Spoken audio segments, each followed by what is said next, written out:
حضور سیدنا غوث الاعظم رضی اللہ تعالیٰ عنہ کا جو مرتبہ ولایت میں ہے وہ اس کی جو مکانت علمیہ ہے، مرتبہ علم، اس نے آپ کو سب سے اعظم قطبیت اور غوثیت کے درجے تک پہنچایا۔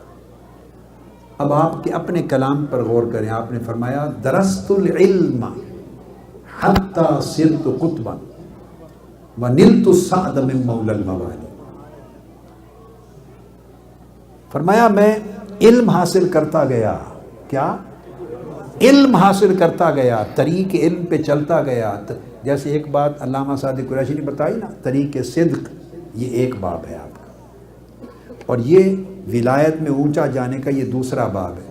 وہ آپ کی ولایت کا دروازہ ہے، صدق پر قائم ہے، بنیاد ہے۔ یہ ولایت کے درجات کا راستہ ہے، وہ آپ کی ولایت کی فاؤنڈیشن ہے، صدق، اور ہر ولایت کی فاؤنڈیشن صدق ہے۔ صدق اور طہارت پھر آگے آگے چیزیں ہیں، مگر ولایت میں درجہ بندی، ولایت کے رتبات اور درجات کا سب سے منتہا کمال پر پہنچنے کا جو طریق ہے، تو حضور غوث پاک کی ولایت عظمیٰ، اس کا طریق علم ہے۔ یہ سب سے بڑی کرامت ہے۔ تو فرمایا درست العلم حتی صرت قطبا، میں نے علم حاصل کیا اور علم حاصل کرتے کرتے کرتے قطب ہو گیا۔ اب ہمارے ہاں علم کا اتنا زوال ہو گیا ہے کہ ہم مرتبہ علم کو ولایت کے ساتھ کبھی جوڑا ہی نہیں، اور ہم اس کا تعلق ہی نہیں سمجھتے۔ ہم نے ولایت کے باب میں جہالت کو زیادہ سپیس دے رکھی ہے، کاروبار بنانے کے لیے، دھندا چلانے کے لیے جہالت بیسڈ ولایت بنا دی ہم نے۔ جہالت بیسڈ ولایت، ولایت کوئی نہیں ہوتی جہالت پر بیس کر کے۔ علمناہ من لدنا علما، علم کے بغیر کوئی ولایت نہیں ہوتی، خواہ وہ علم طریق ظاہر سے ہو، اور اگر بہت خال خال لوگ ہوتے ہیں طریق ظاہر سے نہ ہو تو اللہ پاک طریق باطن سے وہ پوری ضرورت علمی کو پورا کر دیتے ہیں، عالم بنا دیتا ہے۔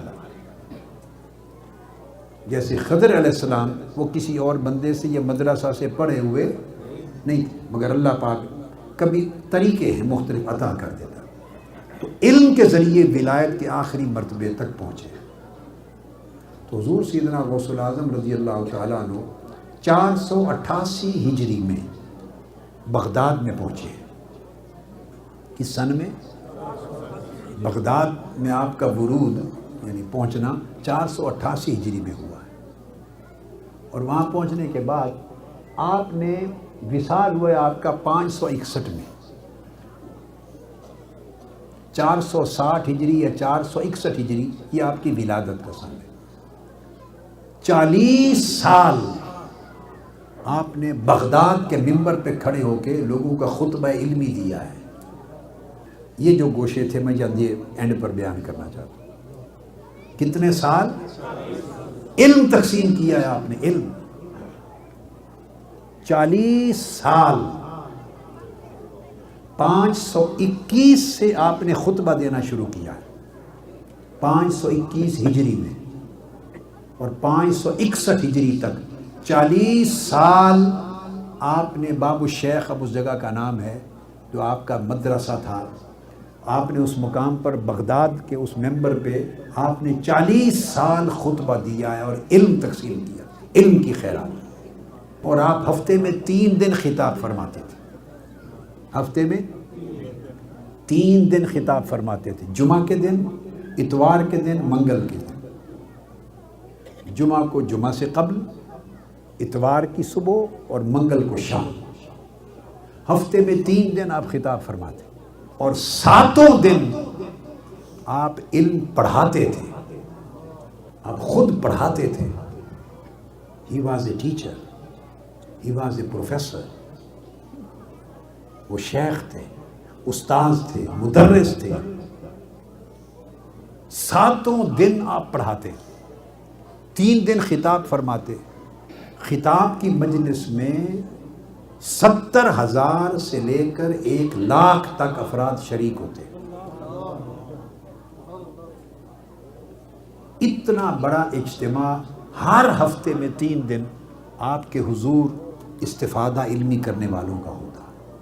وہ کرامات اپنی جگہ، وہ کرامات آپ کے مرتبہ علم کی گرد ہیں.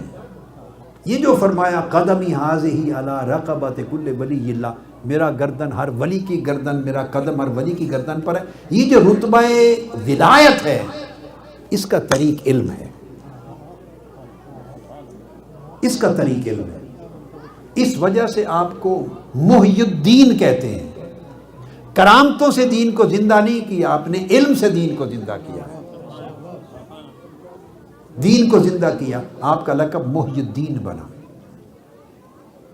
40 سال آپ نے خطبہ دیا ہے، خطاب فرمایا ہے علم کا، اور 33 سال، اس 40 سال کے عرصے میں 33 برس آپ نے اپنے مدرسہ میں، اس کو یونیورسٹی کہہ لیں، جامعہ کہہ لیں، اپنی جامعہ میں جو آپ کو اپنے شیخ سے منتقل ہو کے ملی تھی، 33 سال آپ نے ہر روز ہفتے کے 7 دن بیٹھ کے پڑھایا ہے، خود تدریس کی ہے. کبھی حضور سیدنا غوث العظم رضی اللہ تعالیٰ عنہ کی شان کا یہ گوشہ ذہن میں آیا ہے؟ بولیے.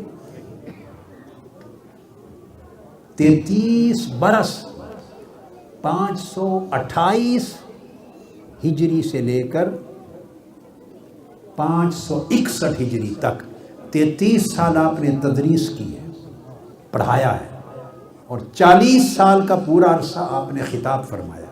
خطاب فرمائے شروع کیے، آپ کو سمجھیں 8 سال 7 سال ہو گئے تھے جب آپ نے پھر یہ 12 سال بعد آپ نے تدریس شروع کی. 28 برس آپ نے تدریس کی ہے، اور ہر روز علم کے 13 سبجیکٹ آپ پڑھاتے تھے، 13 سائنسز پڑھاتے تھے.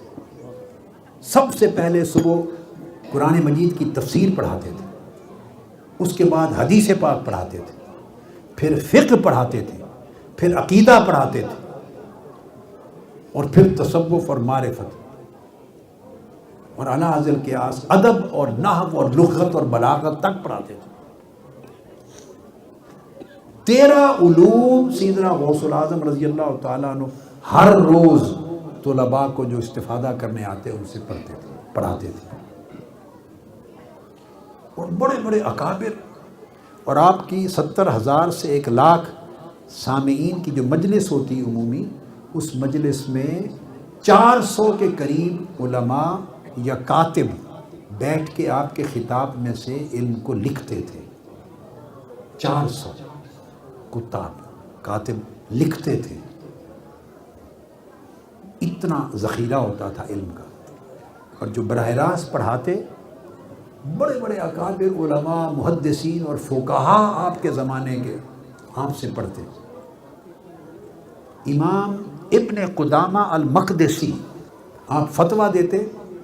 حافظ ابن حجر عسقلانی نے لکھا ہے، امام ابن حجر عسقلانی نے، کہ آپ مذہب شافعی اور مذہب حنبلی دونوں مذہبوں پر فتویٰ دیتے، اور عراق اور ارد گرد کے ملکوں سے فتویٰ آتا، اور آپ نے لکھا ہے کہ کبھی فتویٰ کا استفتاء ایک دن بھی آپ کے ٹیبل پر یا آپ کی مجلس میں نہیں رہتا تھا، پڑھ کے آپ کو پیش کیا جاتا، اسی وقت اس کے پیچھے فتویٰ لکھا کے روانہ کر دیتے. تأمل اور تفکر بھی نہیں کرتے تھے.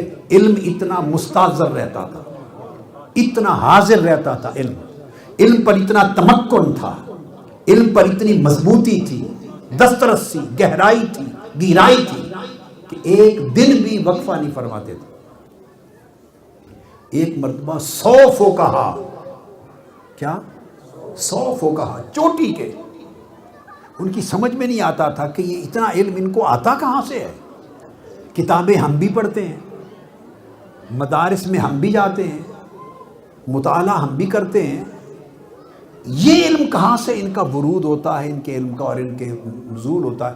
100 فقہا کی جماعت آپ کا امتحان لینے گئی. انہوں نے سوالات کیے، اور تھوڑی دیر آپ کی گفتگو سن کر 100 کے 100 فقہا نے اپنے کپڑے پھاڑ لیے اور سروں کو پیٹ لیے. ان پر حالت وجد طاری ہو گئی. کہ ان کے علم کے جو وسائل اور ذرائع ہیں اور جو مصادر ہیں وہ ہمارے فہم سے بھی بالا ہے.